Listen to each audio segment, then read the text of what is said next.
E aí, bora mergulhar num dos livros mais surpreendentes da Bíblia? Pode deixar de lado as leis, as profecias, porque hoje a gente vai fundo numa das histórias de amor mais bonitas e intensas que já foram escritas, o Cântico dos Cânticos. Para a gente ter uma ideia da importância desse livro, vamos começar pelo nome. No hebraico original, ele se chama Shir HaShirim. E olha, isso não é só um título não, hein? É uma declaração. Significa o melhor de todos os cânticos, o cântico por excelência. Ou seja, já na primeira linha, a gente é avisado. Prepare-se, porque o que vem por aí é extraordinário. Então, a nossa jornada hoje vai ser assim. Primeiro, a gente vai entender a genialidade literária desse poema. Depois, vamos desvendar uma trama bem intrigante de um possível triângulo amoroso. Daí, partimos para os significados ocultos dos versos. E o mais importante, como essa história tão antiga nos ensina coisas poderosas sobre o amor hoje e como ela pode até ser um reflexo do amor divino. Então, vamos começar pelo começo. O que faz desse livro uma verdadeira joia da literatura? Se prepara, porque a beleza dele funciona de um jeito bem diferente do que a gente está acostumado na poesia ocidental. Pode esquecer as rimas que a gente conhece. A poesia hebraica tem outra batida, um ritmo de pensamentos. É uma técnica chamada paralelismo. Funciona assim: uma ideia apresentada e logo depois ela é repetida com outras palavras, ou contrastada, ou ampliada. Isso cria uma espécie de onda de emoção que carrega a gente pela história de um jeito único. E todos esses elementos se combinam de um jeito espetacular.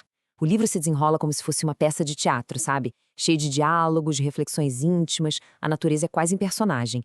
Vinhas, lírios, gazelas, tudo usado como metáfora para descrever a paixão, a beleza e para celebrar o corpo humano como parte da criação de Deus. É lindo. Mas por trás de toda essa poesia tem uma história. E uma história cheia de tensão. E aí vem uma reviravolta. E se essa não for uma simples história de amor entre duas pessoas? É isso mesmo, muitos estudiosos acreditam que a trama central, na verdade, envolve três personagens, o que cria um triângulo amoroso que não é só sobre romance, mas sobre um conflito profundo de valores, de lealdade. Vamos conhecer os personagens dessa trama. De um lado, a gente tem o rei Salomão, poderoso com toda a riqueza, o luxo e o prestígio da corte. Do outro, um pastor simples do campo que oferece um amor genuíno. E no meio disso tudo, a Sulamita, uma jovem que se vê dividida entre a promessa de um mundo de riqueza e a fidelidade ao próprio coração. E a escolha que ela precisa fazer nos leva para muito além da história de amor literal. Essa escolha revela camadas bem mais profundas sobre o que realmente importa na vida: valores, integridade. O conflito aqui é muito maior do que uma escolha entre dois homens. É uma escolha entre dois mundos. De um lado, os campos abertos, que simbolizam liberdade, simplicidade, um amor autêntico.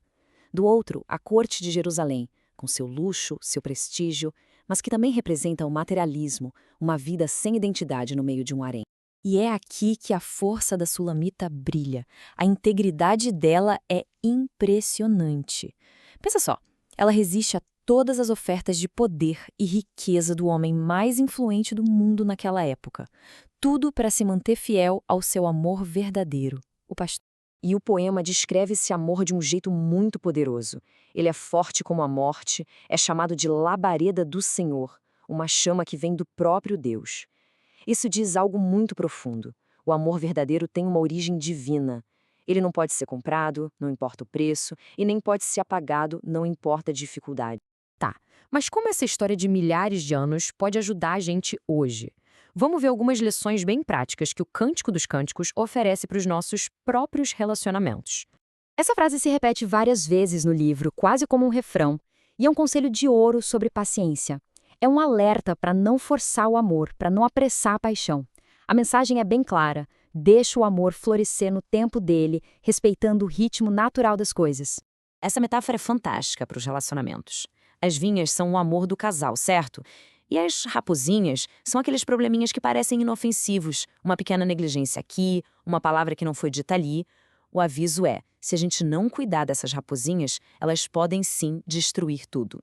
Isso tudo nos leva a uma pergunta fundamental, que o livro nos desafia a responder, especialmente hoje em dia. Afinal, qual é o preço do amor verdadeiro? A resposta do livro é direta e poderosa. O amor verdadeiro não tem preço. A história da Sulamita mostra que nenhuma riqueza, nenhum status no mundo pode comprar ou substituir uma conexão real, a lealdade entre duas pessoas. E, finalmente, a gente chega no significado mais profundo do livro. O ponto em que o amor humano se revela como um reflexo de algo muito, muito maior, algo divino. Essa é a grande revelação do livro.